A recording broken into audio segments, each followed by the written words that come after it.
You are listening to the Gate 7 International Podcast, a podcast connecting Olympiacos fans from Melbourne to Baltimore, from London to Piraeus. We are 4 Olympiacos fans from every corner of the world, bringing you news and interviews of the team you love in English. With new episodes twice a week, you'll never lose the latest updates and stories of the team you love. This is our team, our city, and our land. Man Oniro Trello. You're listening to the Gate 7 International Podcast.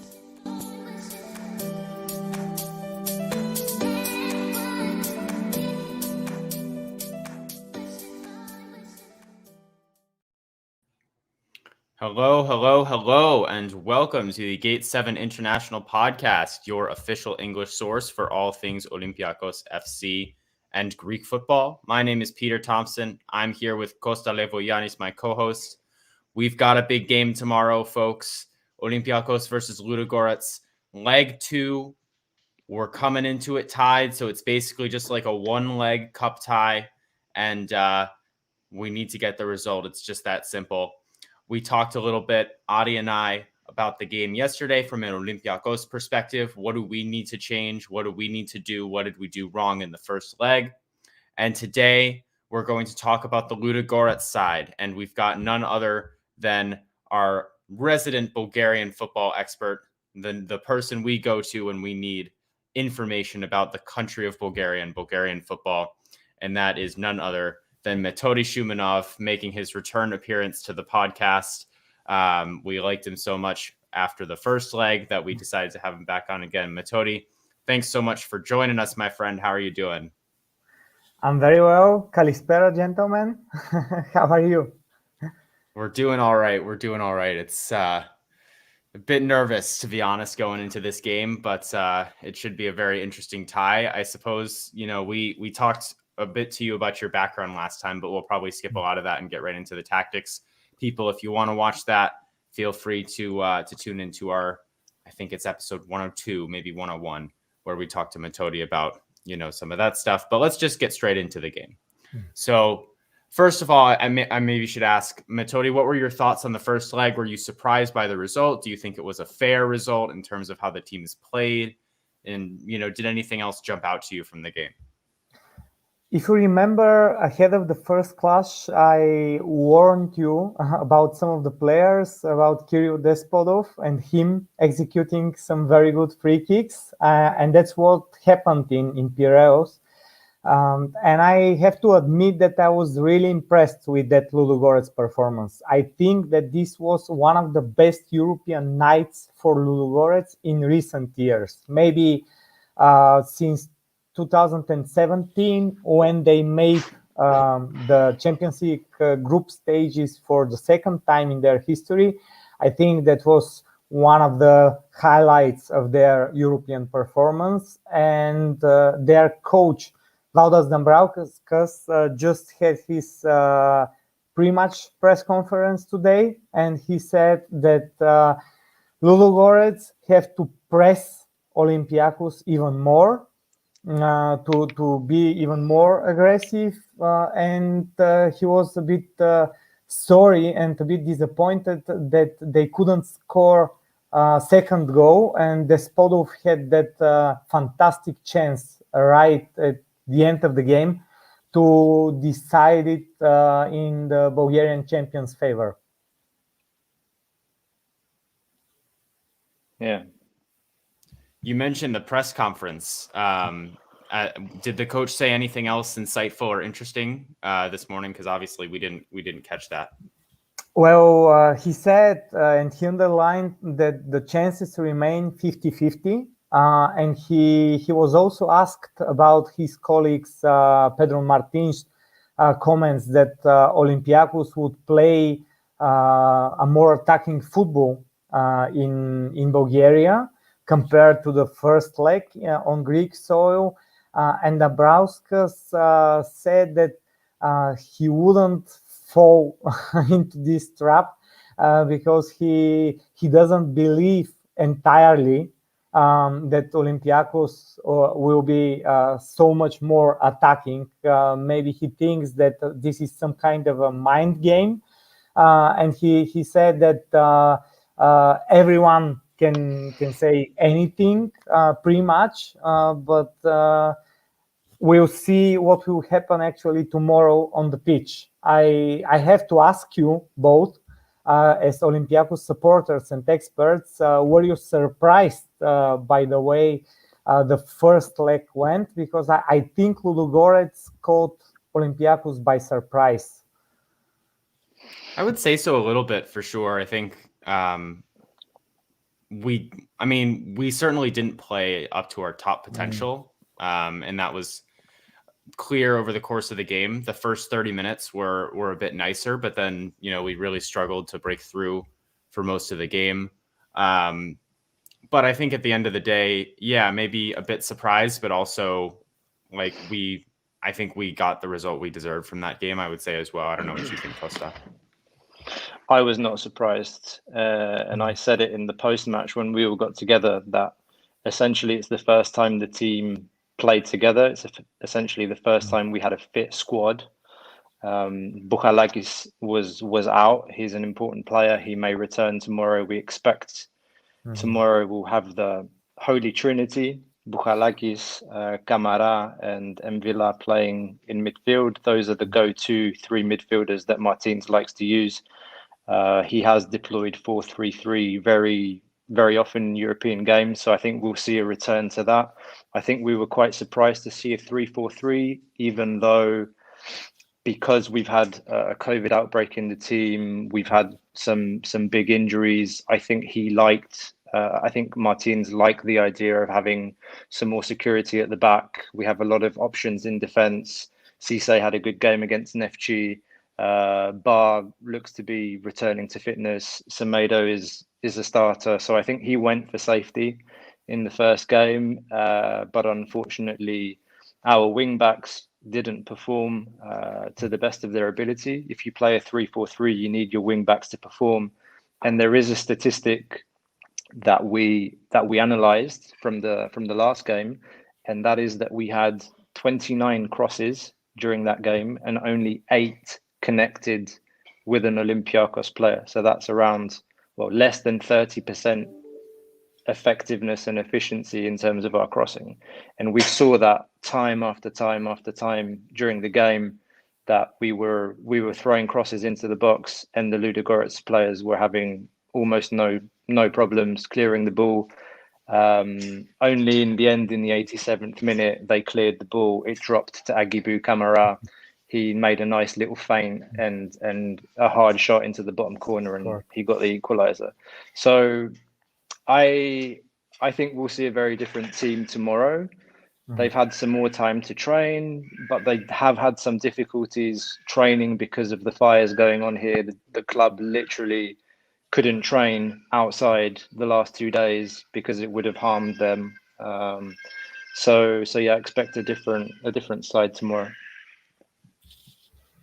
Yeah, Ludogorets had the weekend off, by the way, because they didn't play their league game against CSKA Sofia, one of the derby clashes in the Bulgarian top flight, and both teams have a European campaign and European games coming up. So both teams asked the Bulgarian FA to postpone that league clash in order for them to have more time to prepare for these European challenges. So they will have some good rest. Dambrauskas said they had trained very well in the last few days. And here in Bulgaria, this clash has been called the 5 million euro match because this is how much money the team that will reach the Champions League playoffs will get, even if they get knocked out in the playoffs. So Ludogorets have the chance to earn maybe a third of their annual budget just by winning and eliminating Olympiacos tomorrow, which will be a very, very good and very big financial boost for the Bulgarian champions. Well, it's good money for both teams as well. Olympiacos could certainly use that and how nice of the Bulgarian FA to give them the day off. I maybe a bit selfishly and pessimistically doubt that that EPO would do that.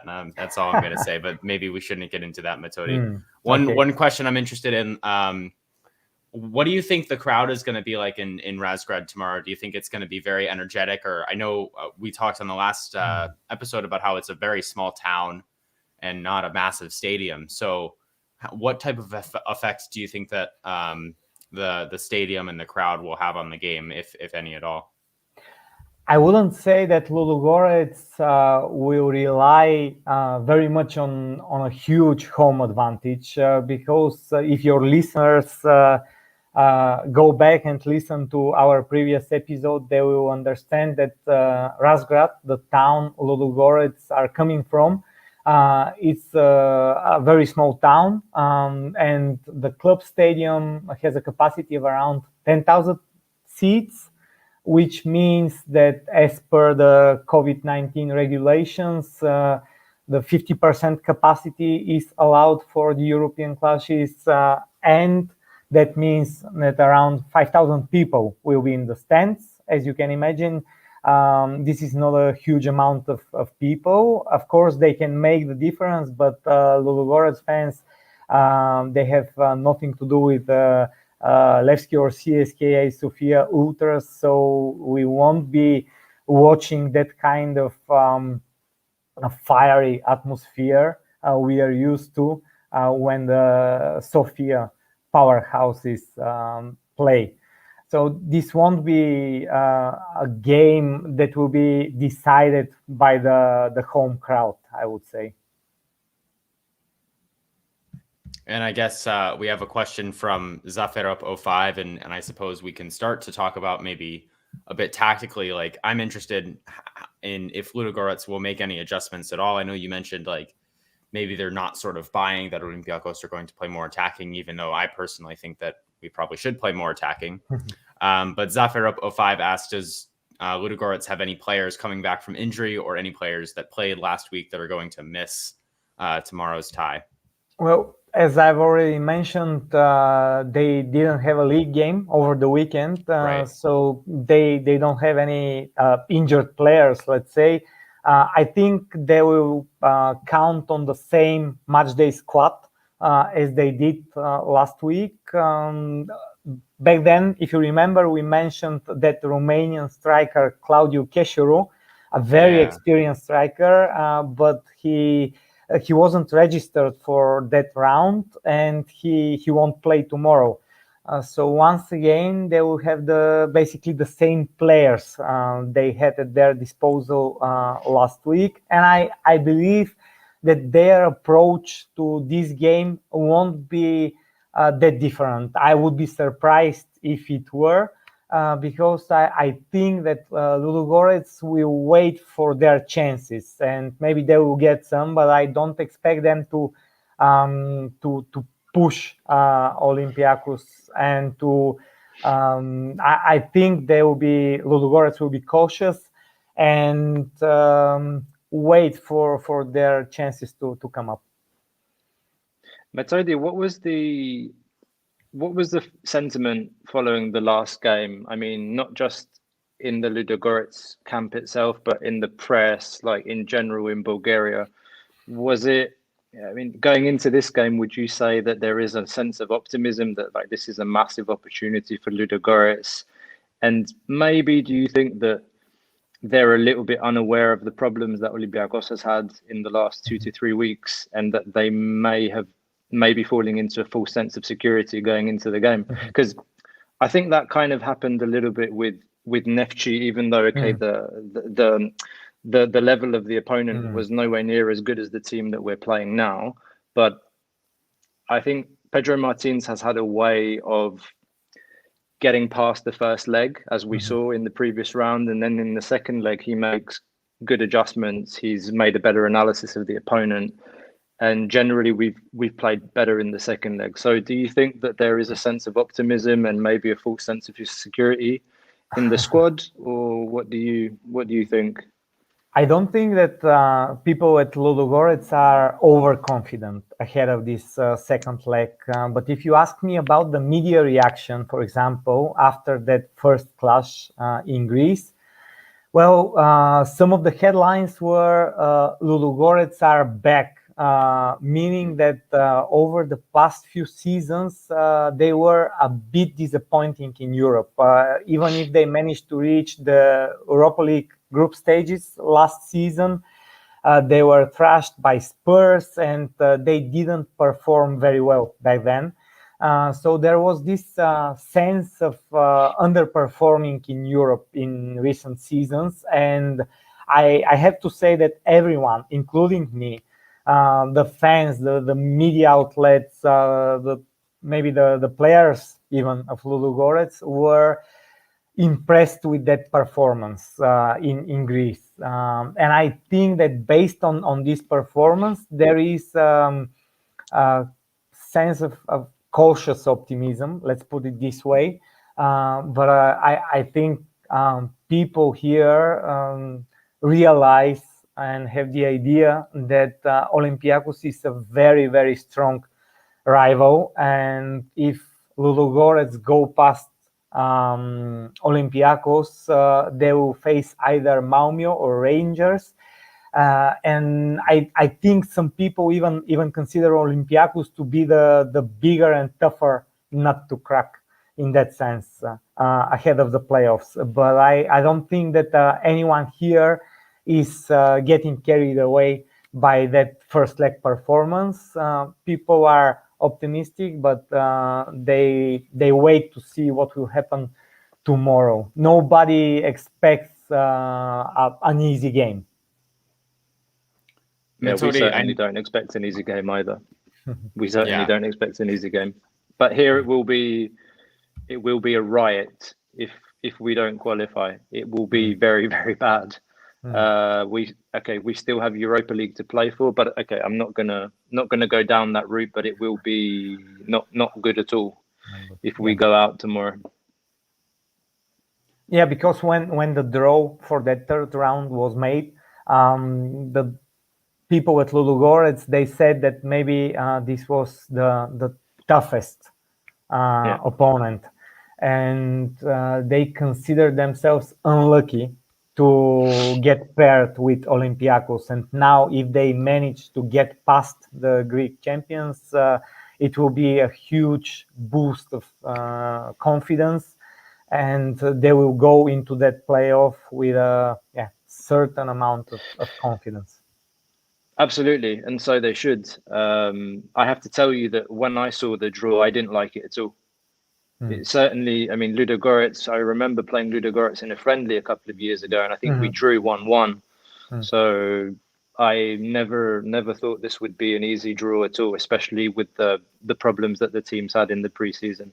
So it's going to be a tough one tomorrow, and we'll get to predictions later, I presume, and I've got a bit of a hot prediction. Well, up until now, in recent seasons, one of the biggest problems for Ludogorets was that these type of games, these season deciders, if you want, they were coming way too early into the season. So mid-July, at the start of August, and the fate of the team or the coach was decided by just a few games.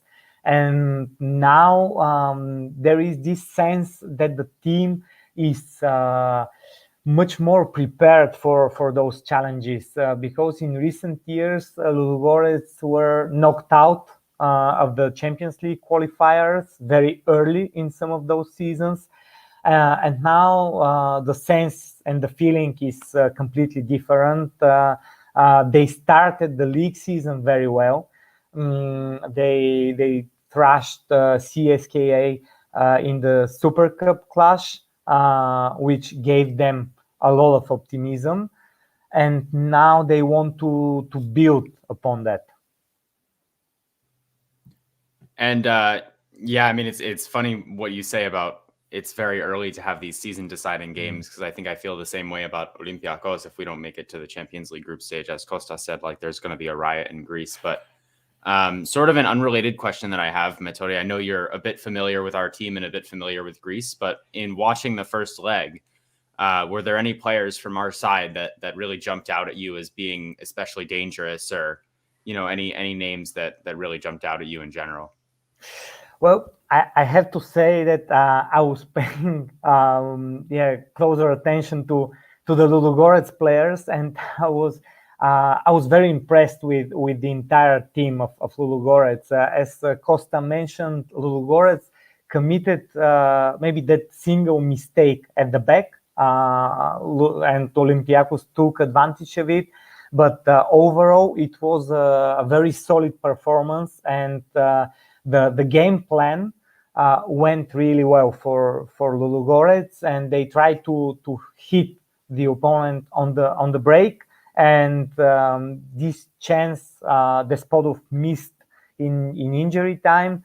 It was a golden opportunity for Ludogorets to clinch that one goal advantage going into the second leg.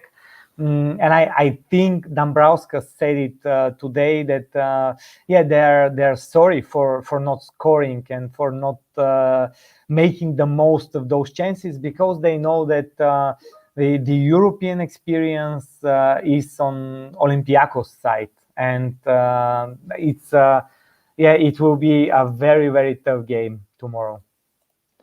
I was happy at the end of the last game. Considering all things considered, I was happy with that. Yes, I think if you can't win, make sure you don't lose. Is one of those things. The last game, and I said it after in the post match that the score is 0-0.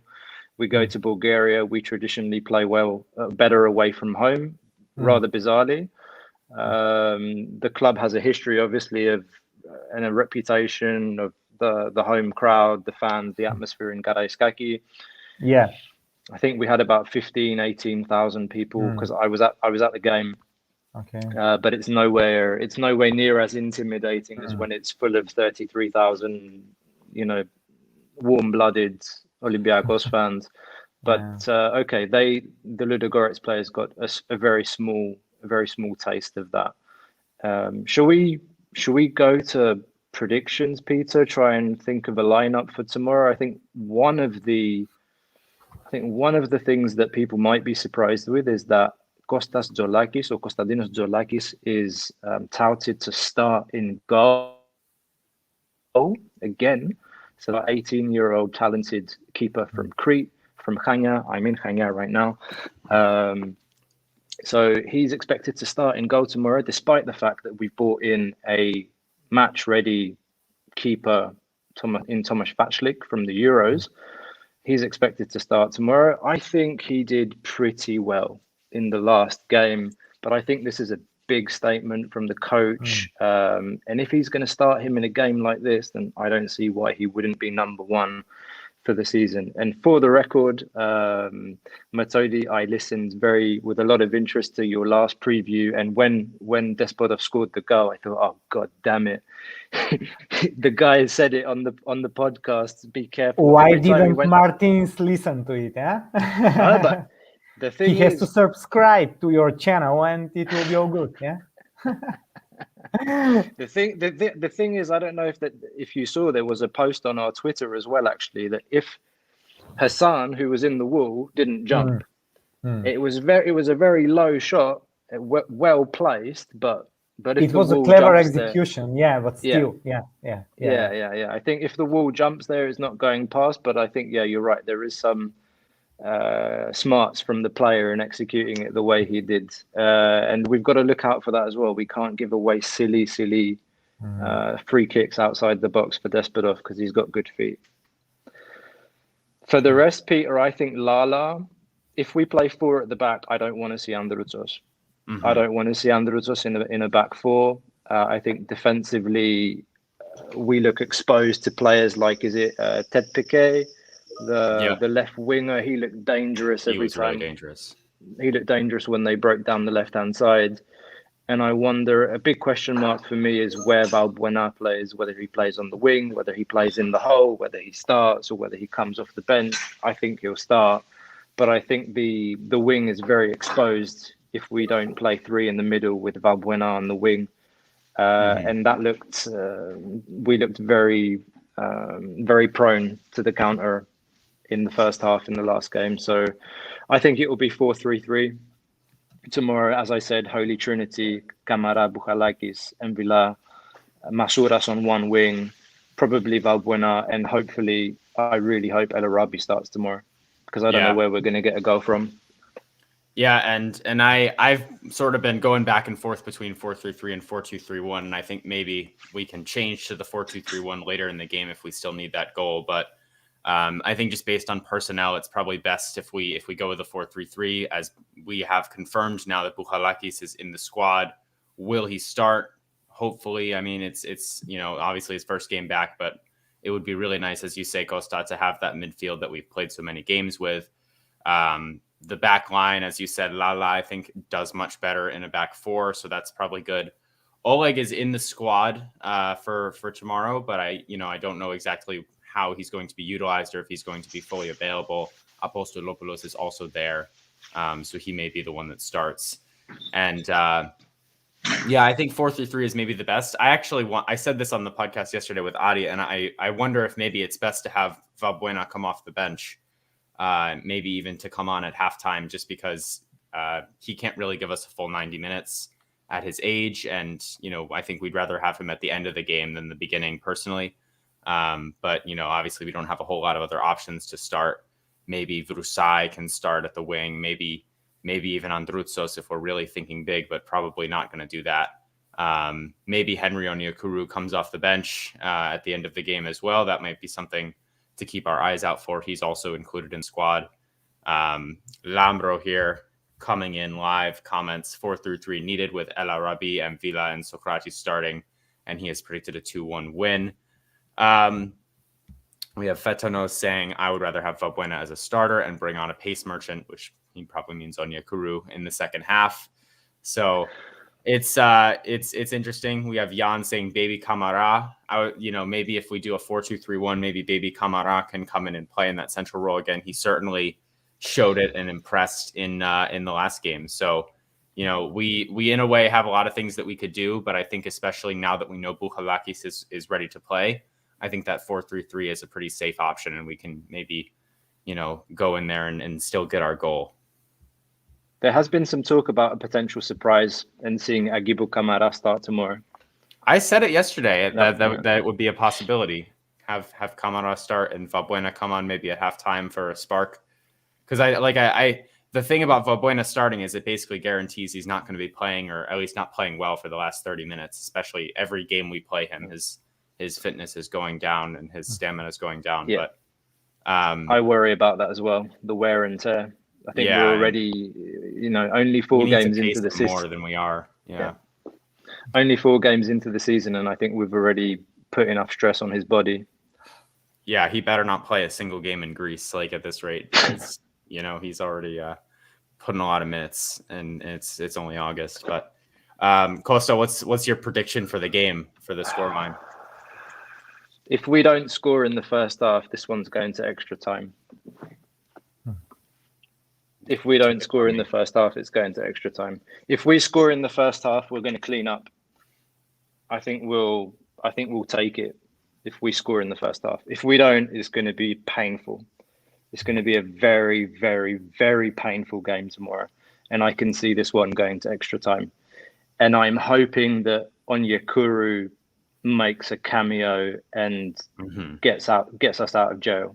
That's what I see tomorrow. I don't want to venture a scoreline, but in terms of match scenario, that's what I see. Early goal, obviously the best scenario. If not, it's going to be very, very difficult. And if Ludogorets score first, again, going to be very, very difficult to break them down.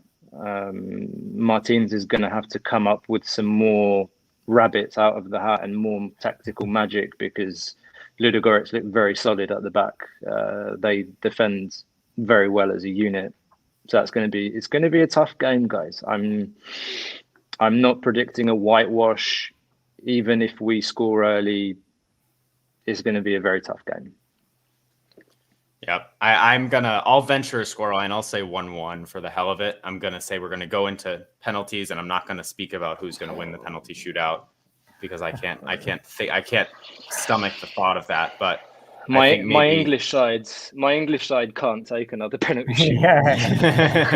I can't. Another heartbreak. We're going to have 18-year-old Costas Dos Santos in between the stick taking the penalties. It's going to be something, but I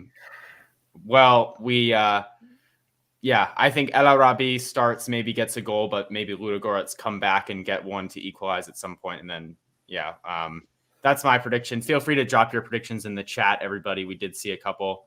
Metodi, while that's going on, what do you think is going to happen? Will you venture a prediction, or are you gonna keep it tight-lipped as the journalist? Look. I have a little story for you. First, Ludogorets, they have a club mascot, the Eagle Fortuna. A few seasons ago, they played Lazio at the Olympico in Rome. And as you know, the Lazio mascot is called Olympia, the Eagle Olympia. So Ludogorets drew inspiration from that. And the club nickname of Ludogorets is also the Eagles.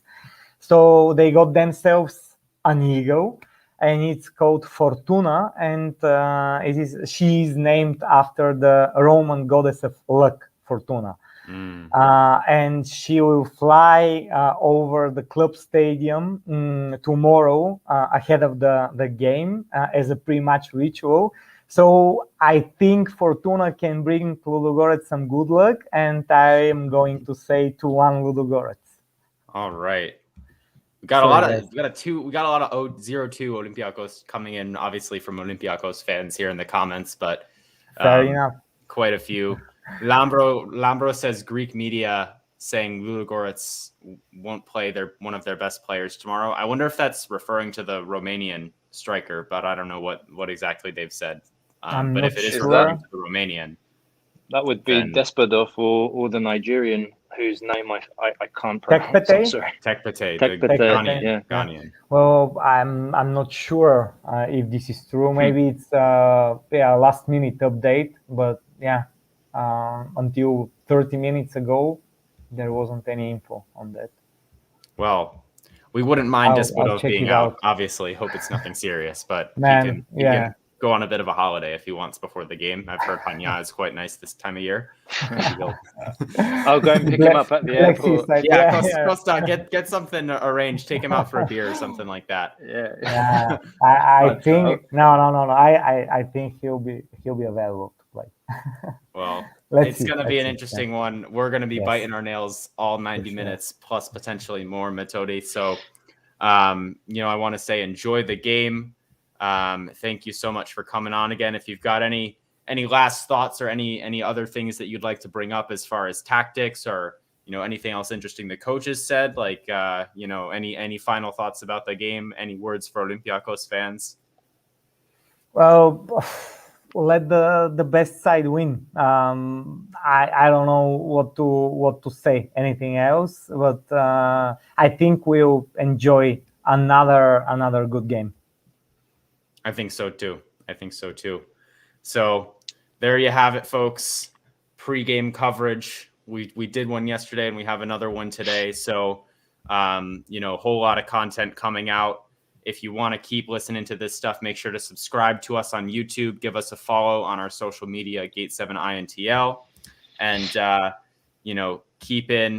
keep up with the content, keep up with our social media for all the best news on Olympiacos and Greek football. I'll leave it here with one last comment from Costa Papadimitriou. I have one thing to say to the non-believers. Don't ever underestimate the heart of a champion. So there we go, folks. Gonna be a really stressful one tomorrow. We'll have coverage after the game. I unfortunately will not be there, but the rest of the boys will be there to talk about the game. So until then, enjoy the rest of your day. Don't pull your hair out just yet, but enjoy the game as much as we can. And we will see you very soon. Yahara.